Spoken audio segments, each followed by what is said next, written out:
Hello and welcome to this first episode of Touhou Danmaku Bootcamp. As you can see, I'm still in Japan and I'm sitting on my bed here.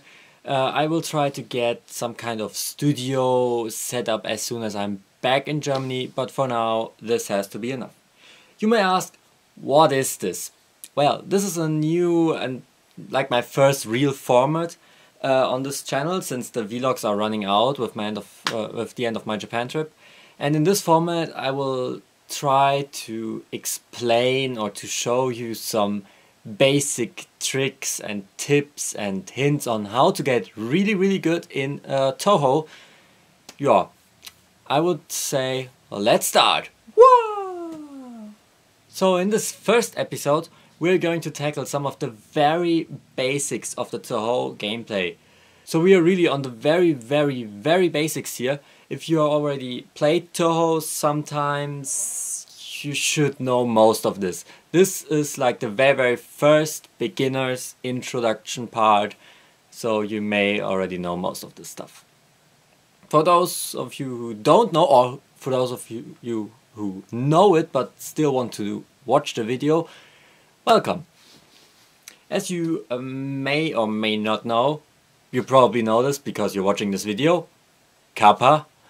The Touhou series is a series of Danmaku shooters, or bullet hell, or shmups, containing 15 main games, 10 of them running on Windows computers, and the first 5 games only developed for the PC in '98. That's a Japanese game system. The games are developed by only one guy called Zun, one drunken Japanese programmer. And he does everything by himself. The programming, the music, the graphic, the blah blah blah. Yeah, it's a pretty big thing for only one person. A new main game gets released every 1 to 2 years.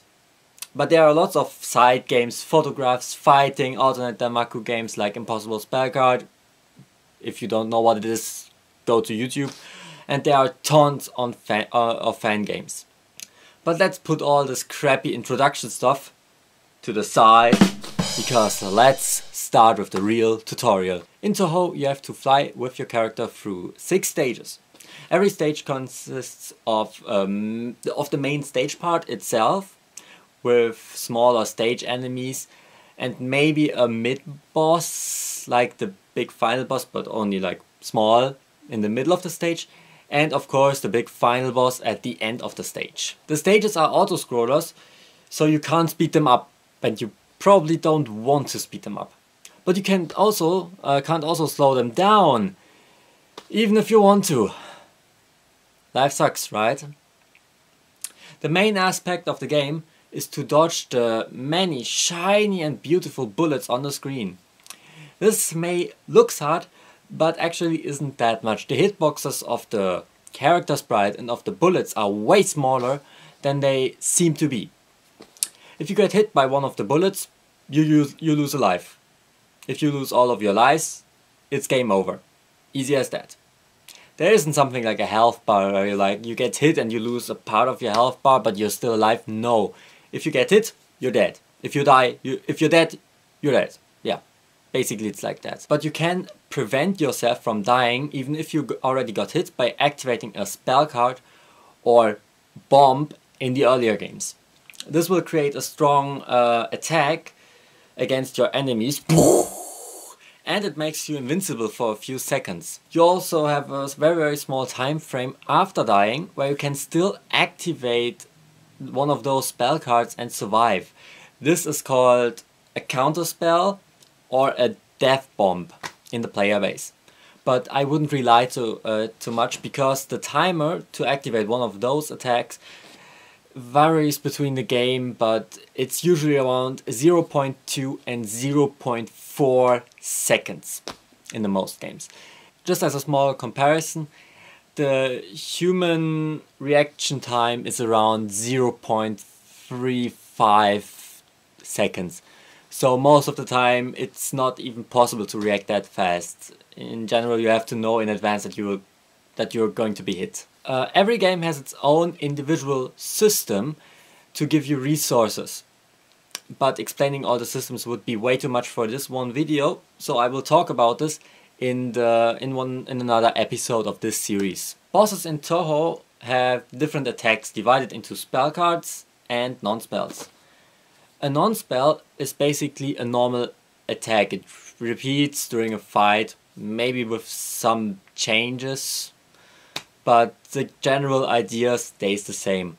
On the screen you should now see an example of one of those non-spells. This is a nice girl called Satori from the game Subterranean Animism.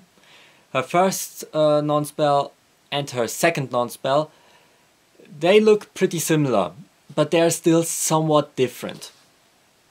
Spell cards, on the other hand, are individual ideas that can be very cool. For example, also from Subterranean Animism, an attack by Parsi, the stage 2 boss, where the only attack is based off Japanese folklore. But there also can be some very stupid spell cards that have like no difference from a non-spell. A good example is Seiran, where Seiran's last attack looks pretty much like her previous non-spell. Also, the patterns and stages are very repetitive. You can learn attacks and patterns to find strategies for them. In the next episode of this series, I will focus on how to practice patterns, and I will show some different movement and survivability strats in the Touhou Project game series that may help you to get better in the games. That's it for this episode. Thank you very much for watching this first episode of Touhou Danmaku Bootcamp. It would be great if you could leave feedback in the comment section down below this video. Also check out my Twitch channel for awesome Touhou live gameplay. Link is in the description below this video. Hopefully see you next time. Have a good day. See ya!